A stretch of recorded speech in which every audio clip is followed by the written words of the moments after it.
നമസ്കാരം. ക്യൂ മലയാള UK ന്യൂസിലേക്ക് സ്വാഗതം. OCI കാർഡുകളിൽ വൻ പരിഷ്കാരം. ഡിജിറ്റൽ OCI സംവിധാനം നിലവിൽ വരുന്നു. OCI കാർഡ് കൈവശമുള്ളവർക്കും പുതിയതായി അപേക്ഷിക്കുന്നവർക്കുമായി ഭാരത സർക്കാർ 2026 പുതിയ ഭേദഗതി പ്രകാരം പരിഷ്കാരങ്ങൾ പ്രഖ്യാപിച്ചു. OCI സേവനങ്ങൾ ഇനി മുതൽ പൂർണ്ണമായും ഓൺലൈൻ വഴി ഒരുക്കുന്ന OCI സംവിധാനമാണ് നിലവിൽ വരുന്നത്.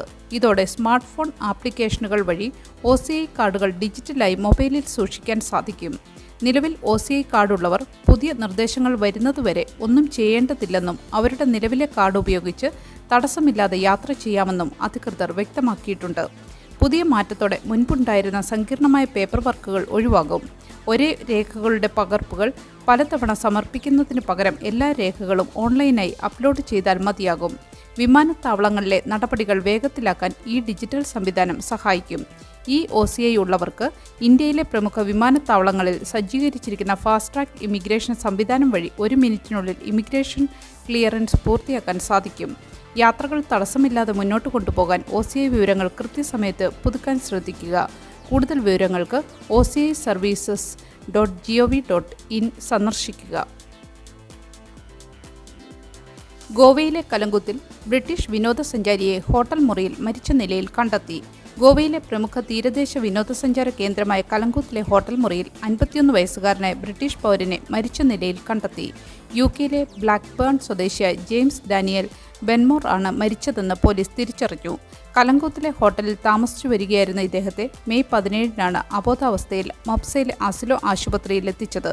എന്നാൽ ആശുപത്രിയിൽ എത്തിക്കുന്നതിന് മുൻപ് തന്നെ അദ്ദേഹം മരണപ്പെട്ടിരുന്നതായി ഡോക്ടർമാർ സ്ഥിരീകരിച്ചു. കഴിഞ്ഞ കുറച്ച് ദിവസങ്ങളിലായി ഇദ്ദേഹം അസുഖബാധിതനായിരുന്നുവെന്നും ഇതിനായുള്ള മരുന്നുകൾ കഴിച്ചിരുന്നതായും പോലീസ് അന്വേഷണത്തിൽ വ്യക്തമായിട്ടുണ്ട്.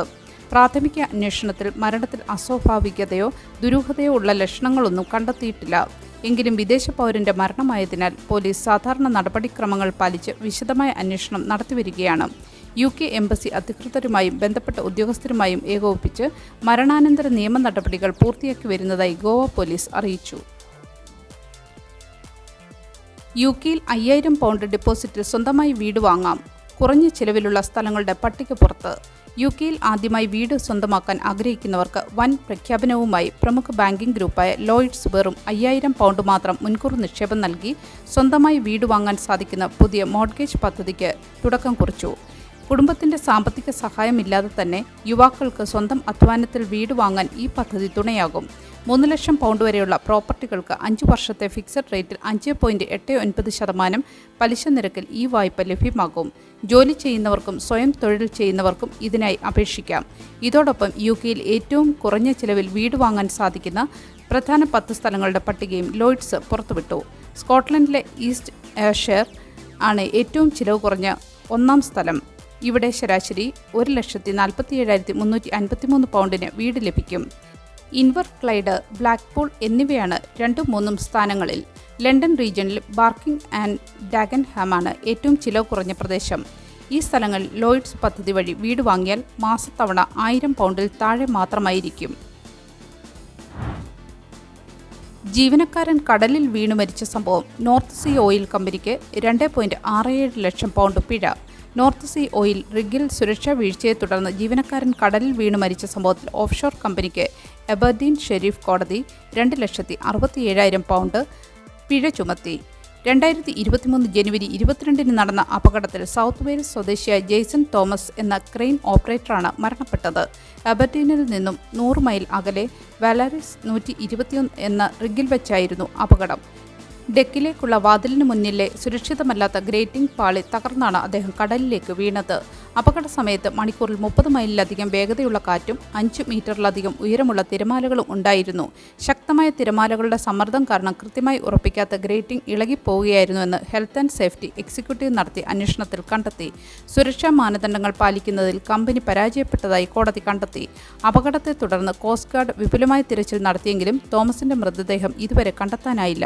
തുടർന്ന് വെൽഷ് കോടതി മരണ സർട്ടിഫിക്കറ്റ് നൽകുകയായിരുന്നു. സുരക്ഷാ വീഴ്ച സമ്മതിച്ചതിനെ തുടർന്നാണ് എൻസ്കോ ഓഫ്ഷോർ UK ലിമിറ്റഡ് കമ്പനിക്കെതിരെ കോടതി ശിക്ഷാ നടപടി സ്വീകരിച്ചത്. UKയിൽ NHS നഴ്സുമാർക്ക് നേരെയുള്ള വംശീയ അധിക്ഷേപം കുതിച്ചുയരുന്നു. ആശങ്കയോടെ royal college of nursing. UK national health സർവീസിൽ ജോലി ചെയ്യുന്ന നഴ്സുമാർക്ക് നേരെയുള്ള വംശീയ അധിക്ഷേപങ്ങൾ സമീപകാലത്ത് 86% വർദ്ധിച്ചതായി റോയൽ കോളേജ് ഓഫ് നഴ്സിംഗ് മുന്നറിയിപ്പ് നൽകി. കഴിഞ്ഞ വർഷം മാത്രം നഴ്സുമാർക്ക് നേരെ 6812 വംശീയ അധിക്ഷേപ കേസുകളാണ് റിപ്പോർട്ട് ചെയ്തത്. 2022 ഇത് 3652 ആയിരുന്നു. രാഷ്ട്രീയത്തിലും മാധ്യമങ്ങളിലും തീവ്രമായ വംശീയ നിലപാടുകൾ സ്വഭാവവൽക്കരിക്കപ്പെടുന്നതാണ് ഈ വർധനവിന് കാരണമെന്ന് ആസിയൻ മേധാവി പ്രൊഫസർ നിക്കോള റേഞ്ചർ കുറ്റപ്പെടുത്തി. രോഗികളിൽ നിന്നും സഹപ്രവർത്തകരിൽ നിന്നും നഴ്സുമാർ കടുത്ത വംശീയ വാചകങ്ങളും കായികപരമായ ആക്രമണങ്ങളും നേരിടുന്നുണ്ട്. കറുത്ത വർഗ്ഗക്കാരെ നഴ്സുമാരെ പരിചരണത്തിൽ നിന്ന് ഒഴിവാക്കണമെന്ന് രോഗികളുടെ കുടുംബങ്ങൾ ആവശ്യപ്പെടുന്നതായും റംദാൻ നോമ്പെടുത്ത് പ്രാർത്ഥിച്ച നഴ്സുമാർ ഇസ്ലാമോഫോബിയയ്ക്ക് ഇരയായതായും റിപ്പോർട്ടിൽ പറയുന്നു. വംശീയ അധിക്ഷേപങ്ങൾ നേരിടുന്ന നഴ്സുമാരെ സഹായിക്കാനുള്ള RCN ഹെൽപ്പ് ലൈനിലേക്ക് എത്തുന്ന കോളുകളിൽ 70% വർധനവുണ്ടായി. പല NHS ട്രസ്റ്റുകളും ഇത്തരം സംഭവങ്ങളുടെ കൃത്യമായ വിവരങ്ങൾ സൂക്ഷിക്കുന്നില്ലെന്നതും ഇപ്പോൾ പുറത്തുവരുന്ന കണക്കുകൾ മഞ്ഞുമലയുടെ ഒരറ്റം മാത്രമാണെന്നും RCN വ്യക്തമാക്കി. ജീവനക്കാരുടെ സുരക്ഷ ഉറപ്പാക്കാൻ വിട്ടുവീഴ്ചയില്ലാത്ത സമീപനവും ദേശീയ തലത്തിൽ പുതിയ റിപ്പോർട്ടിംഗ് സംവിധാനവും കൊണ്ടുവരുമെന്ന് NHS അധികൃതർ അറിയിച്ചു. ആർട്ടിഫിഷ്യൽ ഇൻ്റലിജൻസ് മൂലമുണ്ടാകുന്ന ആഭ്യന്തര കലാപത്തെ UK മൂന്നിലൊന്ന് വിദ്യാർത്ഥികൾ ഭയപ്പെടുന്നതായി റിപ്പോർട്ടുകൾ. ആർട്ടിഫിഷ്യൽ ഇൻ്റലിജൻസിൻ്റെ ദ്രുതഗതിയിലുള്ള വളർച്ച തൊഴിലവസരങ്ങൾ ഇല്ലാതാക്കുന്നുവെന്നും ഇത് വലിയ തോതിലുള്ള സാമൂഹിക അശാന്തിക്കും ആഭ്യന്തര കലഹങ്ങൾക്കും കാരണമാകുമെന്നും UK മൂന്നിലൊന്ന് സർവകലാശാല വിദ്യാർത്ഥികളും കരുതുന്നതായി survey report. King's college London നടത്തിയ പുതിയ പഠനത്തിലാണ് ഈ വിവരങ്ങളുള്ളത്.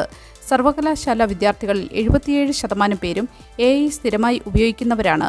AI വരുത്തിവെക്കുന്ന തൊഴിൽ നഷ്ടം ഒരു സാധാരണ സാമ്പത്തിക മാന്ദ്യത്തേക്കാൾ ദോഷകരമായിരിക്കുമെന്ന് പകുതിയിലധികം വിദ്യാർത്ഥികളും വിശ്വസിക്കുന്നു.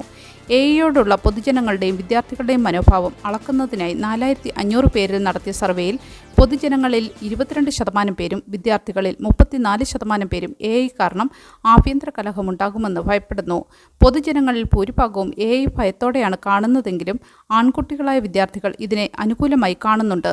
AI നൽകുന്ന വിവരങ്ങളിൽ വസ്തുതാപരമായ പിശകുകളും വ്യാജ സ്രോതസ്സുകളും കണ്ടെത്തുന്നുണ്ടെങ്കിലും പകുതിയിലധികം വിദ്യാർത്ഥികളും ഇത് പുനഃപരിശോധിക്കാറില്ല.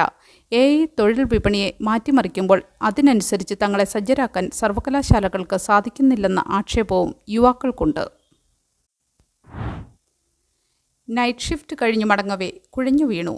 UK തിരുവല്ല സ്വദേശിയായ യുവാവ് ഹൃദയാഘാതം മൂലം അന്തരിച്ചു. UK നോട്ടിംഗ്ഹാമിൽ മലയാളി യുവാവ് ജോലി കഴിഞ്ഞിറങ്ങവേ ഹൃദയാഘാതം മൂലം അന്തരിച്ചു. തിരുവല്ല വളഞ്ഞവട്ടം സ്വദേശിയായ അജയ് പോളാണ് ഒട്ടേറെ ഓർമ്മകൾ ബാക്കിവെച്ച് അകാലത്തിൽ മരണത്തിന് കീഴടങ്ങിയത്. നൈറ്റ് ഷിഫ്റ്റ് ജോലിക്കിടെ ശാരീരിക ബുദ്ധിമുട്ടുകൾ തോന്നിയതിനെ തുടർന്ന് അജയ് ഭാര്യയെ വിളിച്ചു വരുത്തിയിരുന്നു. തുടർന്ന് അല്പം ആശ്വാസം തോന്നിയതിനെ തുടർന്ന് 9 വയസ്സുള്ള മകളെ സ്കൂളിലാക്കിയ ശേഷം ആശുപത്രിയിലേക്ക് പോകാമെന്ന് കരുതി നഴ്സിംഗ് ഹോമിൻ്റെ മുറ്റത്തേക്ക് ഇറങ്ങിയ അജയ് പെട്ടെന്ന് ഭാര്യയുടെ മുൻപിൽ കുഴഞ്ഞു വീഴുകയായിരുന്നു. ഉടൻ തന്നെ സഹപ്രവർത്തകർ CPR നൽകുകയും 10 മിനിറ്റിനുള്ളിൽ ആംബുലൻസ് എത്തി ആശുപത്രിയിലെ തീവ്രപരിചരണ വിഭാഗത്തിൽ പ്രവേശിപ്പിക്കുകയും ചെയ്തു. ആശുപത്രിയിൽ വെച്ച് പൾസ് തിരികെ ലഭിച്ചെങ്കിലും തൊട്ടു പിന്നാലെ ഉണ്ടായ രണ്ടാമത്തെ ശക്തമായ ഹൃദയാഘാതത്തിൽ ജീവൻ നഷ്ടപ്പെടുകയായിരുന്നു. അജയ്യുടെ പെട്ടെന്നുള്ള വിയോഗം നോട്ടിംഗ്ഹാമിലെ മലയാളി സമൂഹത്തെയും സുഹൃത്തുക്കളെയും കടുത്ത ദുഃഖത്തിലാഴ്ത്തി. പ്രദേശത്തെ മലയാളി ക്രിക്കറ്റ് ടീമുകളിലെ സജീവ താരം കൂടിയായിരുന്നു Ajay. Leicester Saint George Indian Orthodox church ശുശ്രൂഷക സംഘം യൂണിറ്റ് സെക്രട്ടറിയായി പ്രവർത്തിച്ചിരുന്ന അജയിൻ്റെ മൃതദേഹം നാട്ടിലെത്തിക്കാനുള്ള ശ്രമങ്ങൾ സുഹൃത്തുക്കളുടെ നേതൃത്വത്തിൽ ആരംഭിച്ചിട്ടുണ്ട്. ലണ്ടൻ അണ്ടർഗ്രൗണ്ട് ട്യൂബ് ട്രെയിൻ ഡ്രൈവർമാരുടെ ഈ ആഴ്ചയിലെ പണിമുടക്ക് പിൻവലിച്ചു. ലണ്ടൻ അണ്ടർഗ്രൗണ്ട് ട്രെയിൻ ഡ്രൈവർമാർ ഈ ആഴ്ച നടത്താനിരുന്ന 24 മണിക്കൂർ പണിമുടക്കുകൾ താൽക്കാലികമായി പിൻവലിച്ചു. ജോലി സമയക്രമവുമായി ബന്ധപ്പെട്ട തർക്കങ്ങളെ തുടർന്ന് ചൊവ്വാഴ്ചയും വ്യാഴാഴ്ചയും നടത്താനിരുന്ന സമരമാണ് rail, maritime and transport union നിർത്തിവെച്ചത്. ട്രാൻസ്പോർട്ട് ഫോർ ലണ്ടൻ അധികൃതർ ചർച്ചകളിൽ തങ്ങളുടെ നിലപാട് മാറ്റിയതിനെ തുടർന്നാണ് ഈ അടിയന്തര തീരുമാനം. ഇതോടൊപ്പം ജൂൺ 16, 18 തീയതികളിൽ പ്രഖ്യാപിച്ചിരുന്ന പണിമുടക്കുകളും ഒഴിവാക്കിയിട്ടുണ്ട്. എന്നാൽ തർക്കങ്ങൾ പൂർണ്ണമായി പരിഹരിച്ചില്ലെങ്കിൽ ജൂൺ 2, 4 തീയതികളിൽ പുതിയ 24 മണിക്കൂർ സമരം നടത്തുമെന്നും യൂണിയൻ മുന്നറിയിപ്പ് നൽകി. നിലവിൽ കൊണ്ടുവരാൻ ഉദ്ദേശിക്കുന്ന പുതിയ 4-day വർക്കിംഗ് വീക്ക് ഡ്രൈവർമാരുടെ ജോലി ജീവിത സന്തുലിതാവസ്ഥ മെച്ചപ്പെടുത്തുമെന്നാണ് TFL അധികൃതർ പറയുന്നത്. പണിമുടക്ക് പിൻവലിച്ച നടപടിയെ ലണ്ടനിലെ ബിസിനസ് സമൂഹവും യാത്രക്കാരും സ്വാഗതം ചെയ്തു. വേനൽക്കാല തിരക്കുകളിലേക്ക് ലണ്ടൻ നഗരം കടക്കുന്ന പശ്ചാത്തലത്തിൽ വലിയ സാമ്പത്തിക നഷ്ടങ്ങൾ ഒഴിവാക്കാൻ ഇരുവിഭാഗവും എത്രയും വേഗം ശാശ്വതമായ ഒരു പരിഹാരത്തിലെത്തണമെന്ന് ബിസിനസ് സംഘടനകൾ ആവശ്യപ്പെട്ടു. നല്ലൊരു ദിവസം ആശംസിച്ചുകൊണ്ട് ഈ വാർത്താ ബുള്ളറ്റിൻ ഇവിടെ പൂർണ്ണമാകുന്നു. എല്ലാ ദിവസവും ക്യൂ മലയാളം UK ന്യൂസിൽ നിന്നുള്ള വാർത്താ അപ്ഡേറ്റുകൾക്കായി കാത്തിരിക്കുക. നോട്ടിഫിക്കേഷനുകൾ ലഭിക്കുന്നതിന് ബെല്ലൈക്കൺ എനേബിൾ ചെയ്യണമെന്നും ഫേസ്ബുക്ക്, ഇൻസ്റ്റാഗ്രാം, യൂട്യൂബ് എന്നിവയിലൂടെ Q Malayalam UK news follow ചെയ്യണമെന്നും അഭ്യർത്ഥിക്കുന്നു.